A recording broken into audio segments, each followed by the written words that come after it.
नमस्कार दोस्तों, स्वागत है आप सभी का विदेश नीति ज्ञान पर। तो दोस्तों, हर बुराई में कोई ना कोई अच्छाई जरूर होती है।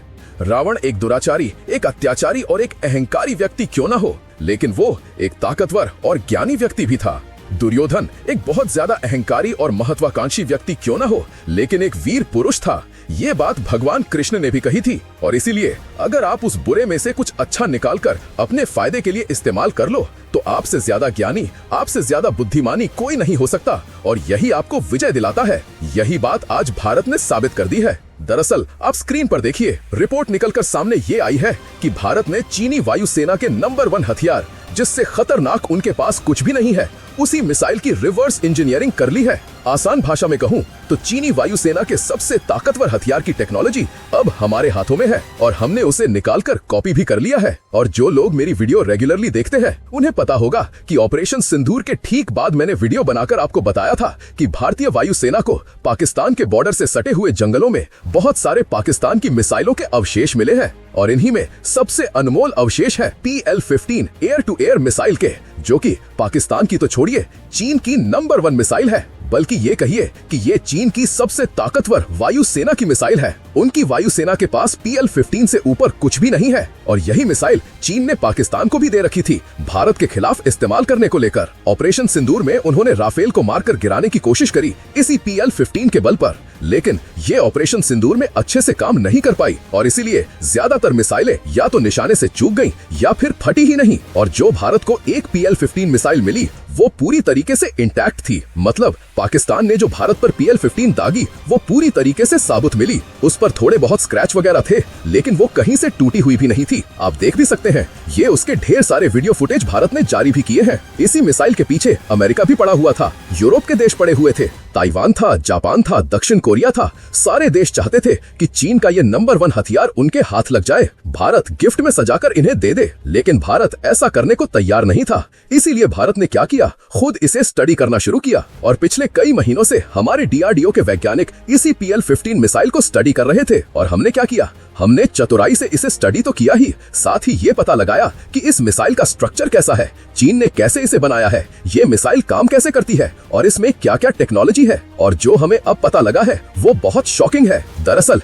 चीन ने चतुराई से इस मिसाइल के शीर्ष पर एक miniature active electronically scan array लगाया है, यानी कि एक ऐसा एक्टिव रडार लगा दिया है जो बहुत ही ज्यादा साइज में छोटा है। और ये बहुत मुश्किल काम है, दुनिया के ज्यादातर देश ऐसा नहीं कर पाते, क्योंकि देखिए, एक जो एयर टू एयर मिसाइल होती है ना, साइज में उसे बहुत ज्यादा छोटा आपको बनाना पड़ेगा। क्योंकि अगर आप ज्यादा बड़ी बना दोगे या ज्यादा मोटी बना दोगे, तो जो लड़ाकू विमान है उसे कैरी नहीं कर पाएगा। और अगर कैरी कर भी गया तो 1 या 2 मिसाइलें ही एक साथ लेकर उड़ सकता है। आप चाहोगे कि लड़ाकू विमान ज्यादा से ज्यादा मिसाइल कैरी करे ताकि दुश्मन के ज्यादा लड़ाकू विमान वो मार कर गिराए। ऐसा तभी संभव है जब आप अपनी एयर टू एयर मिसाइल को काफी साइज में छोटा बनाओ। अब जब साइज छोटा होगा तो उसमें जो ज्यादा हाई एंड टेक्नोलॉजी है वो आप इंटीग्रेट नहीं कर सकते। लेकिन चीन ने क्या किया, एक छोटा सा मिनिएचर वर्जन बनाया ऐसा रडार का और वो इसमें इंस्टॉल किया गया। दूसरी अहम चीज हमें ये पता लगी है कि PL-15 भारत की अस्त्रा मिसाइल से तेज है। अस्त्रा मिसाइल अपने पीक स्टेज में 4 मैक तक की स्पीड पकड़ सकती है।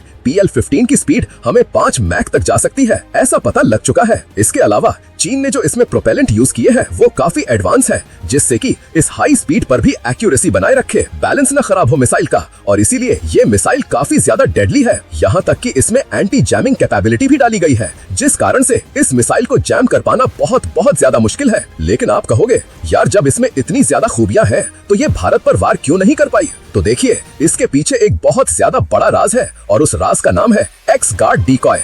इसे मैं तभी आपको बाद में एक्सप्लेन करूंगा कि कैसे काम करता है। लेकिन फिलहाल इतना जान लीजिए कि आपको लगेगा ऐसा कि आपकी मिसाइल दुश्मन के लड़ाकू विमान पर जाकर लगी, लेकिन लड़ाकू विमान को कुछ नहीं होगा। आपको आभास ऐसा होगा कि आपने दुश्मन का लड़ाकू विमान मारकर गिरा दिया, लेकिन X-Guard डिकॉय आपको बेवकूफ बना देगा। इसी वजह से ये इतनी क्रूशियल चीज है कि इतनी हाई एंड मिसाइल जो कि PL-15 जैसी है, वो भी धोखा खा गई ऑपरेशन सिंदूर के दौरान। इस पर हम कभी बाद में बात करेंगे, लेकिन फिलहाल इतना जान लीजिए कि PL-15 वाकई दुबई में ही एक शानदार मिसाइल है और हमारे हाथों एक इंटैक्ट PL-15 मतलब चीन का सबसे बड़ा खजाना हमारे पास है। और इस खजाने का अब हम क्या कर रहे हैं? सबसे पहला काम तो हम अब जो इस मिसाइल की टेक्नोलॉजी है ना, उसी के हिसाब से अपने जो डिफेंस सिस्टम है चीनी बॉर्डर पर, उनमें मॉडिफिकेशन करेंगे ताकि इन मिसाइलों को वो डिटेक्ट कर सके। अपनी वायुसेना के जितने भी डिफेंस मैकेनिज्म हैं, उन्हें इस मिसाइल के हिसाब से हम चेंज करेंगे ताकि चीन के खिलाफ कल को लड़ाई हो तो हम इस मिसाइल की टेक्नोलॉजी का इस्तेमाल करके चीनी वायुसेना को रोक पाए। दूसरा, कल को ऑपरेशन सिंदूर 2 होता है तो उसमें हम और इफेक्टिव तरीके से इन PL-15 तो छोड़िए,